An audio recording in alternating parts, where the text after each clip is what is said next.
Over the last couple of months, I've been using a small little point and shoot camera that's over a decade old for all of my run and gun, behind the scenes, everyday carry, family type camera stuff, and it is absolutely shined in that role. The 18.5mm lens that gives me a 28mm field of view does great for documentary work, as well as its f2.8 aperture. It's an APS-C size sensor. It kind of lends itself to getting the job done in many different situations. I've been using the Nikon Coolpix A, and it has been a fantastic partner for me every step of the way. It's got an amazing sleek build, but more than anything, it takes amazing images.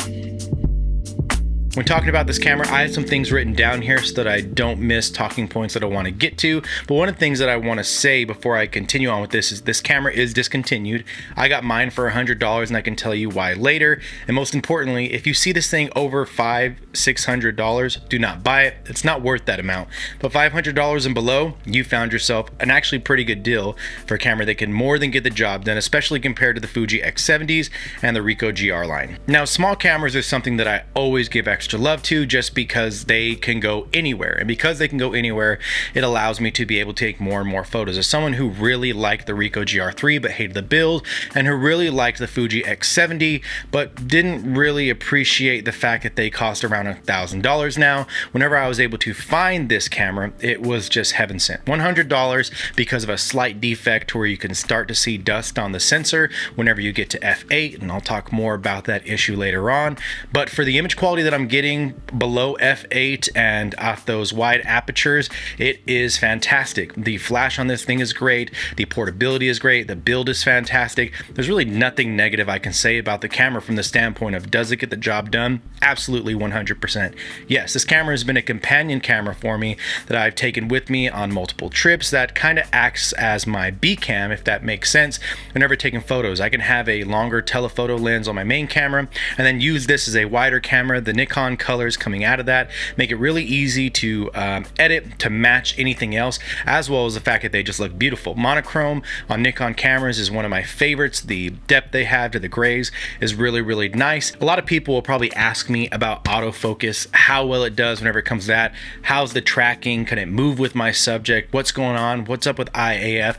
And I gotta be honest, I don't necessarily use it like that. I'll use wide zone every once in a while when I know I'm in a family situation, I'm gonna have groups, but most of the time I'm just using single point autofocus and it gets the job done. Whenever it comes to any of these point and shoots, the X70, the Ricoh GR line, no matter if it's the Ricoh GR3 or the GR3X, or with this one specifically, the Nikon Coolpix A, I don't really judge them on autofocus. They are not meant to be the fastest thing in the world, and I think that is something that we have to understand. And not everything is going to have Sony speed, because not even Sony can make a small compact camera with average Sony speed. And so whenever you're looking at it through that lens, this does more than well enough for street photography, candid photography, everything like that. I'm not missing any shots like crazy, and if I need to make sure that I'm getting the shot every time, you can actually manually focus with this thing. It has a nice depth and range scale for you to be able to judge your distance and focus. I know that if I'm at f5.6, I can be anywhere from 2.5 meters to infinity, and things will basically be in focus. And because of that, I'm able to use it like I used to use my Ricoh GR3, where I can kind of have a snap focus setting going, and I can get everything going shooting from the hip. The only issue is once you turn off the camera, or once the battery saver times out, I have it at 5 minutes. The biggest issue that I have is you have to then reset it upon restart, because it doesn't keep where your lens was set at beforehand. There is no snap focus setting like on the Ricoh GR3 that just kind of comes baked in. But again, the biggest thing about this camera to me is the price point for what you're getting from the sensor. The images that come out of this are great. The colors are easy to manipulate and use. I love Nikon cameras. I absolutely think that above Leica, above Canon, above Panasonic, above Sony, Nikon sits there, and at times it's right up there with Olympus and Fujifilm whenever it comes to color rendition for me and what I find pleasing. I love the sensors and how sharp they are without looking too digital, and I love how organic things look, especially with this lens. Wide open, it looks really nice. Stop down, it looks even better. This isn't a situation like a lot of people that complained about, you know, the Fuji X100F, where super duper close up, wide open, things were soft. You're not getting that out of this lens, especially whenever you use that flash. You're able to get more detail from light in the subject. It's just a fantastic all-around little tool. absolutely love the image quality that I'm getting out of this. And that's what makes it such a big deal, because you can find this camera online a lot of times for $300, $400, $500. And when you're comparing it to the Ricoh GR3, even the GR2 at this point, when you're comparing it to an X70 or an XF10 or even an X100 line camera, this is way going to be under that price. A lot of people will probably complain, great, don't tell anyone about this camera, now you're going to make prices go up. I'm not, because you weren't even thinking about this camera before I mentioned it. So get over yourself. That doesn't change the price of anything. Buy it if you want to buy it. Just be smart. You don't have to spend $1,000 on a camera just because you saw it online and you think it's super cool. Be better about spending your money. Don't blame others because you can't get over your acquisition syndrome enough to be patient for the right deal. And again, talking about that lens, the lens is just sharp. I really like it corner to corner. I'm not shooting charts. I'm not pixel peeping or at any sense whatsoever, but you can tell whenever a lens is sharp. And I think that's one thing that we kind of have to start talking about in photography. There's a difference between sharp because you're looking at 500% and sharp because you want things to be legible and be able to be discernible. I'm not looking at 300% at this lens whatsoever in this sensor, but I can tell the images are sharp. I can tell that they're not smudgy. I can tell that colors are good, and I can tell there's a lot of contrast in the image. That's a good ass lens.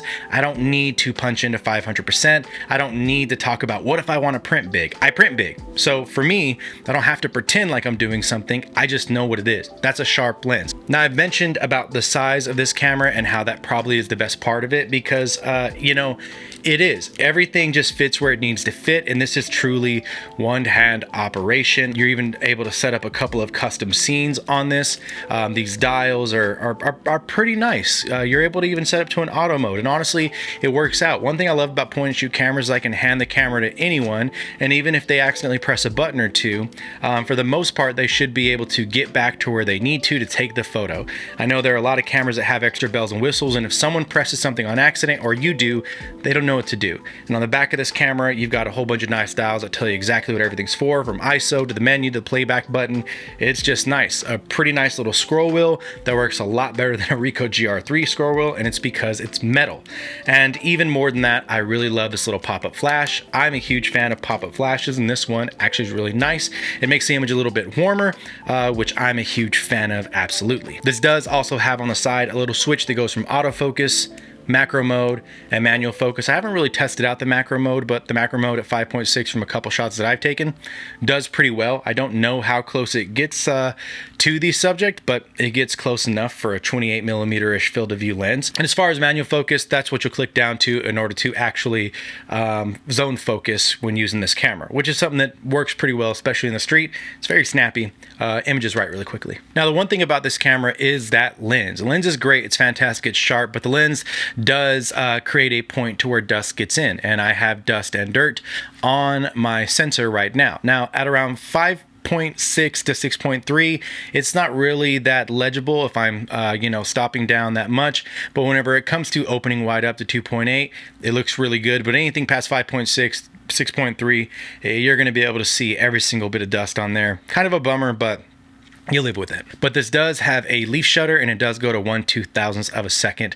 So I'm not really having any issues with having too much light during the day.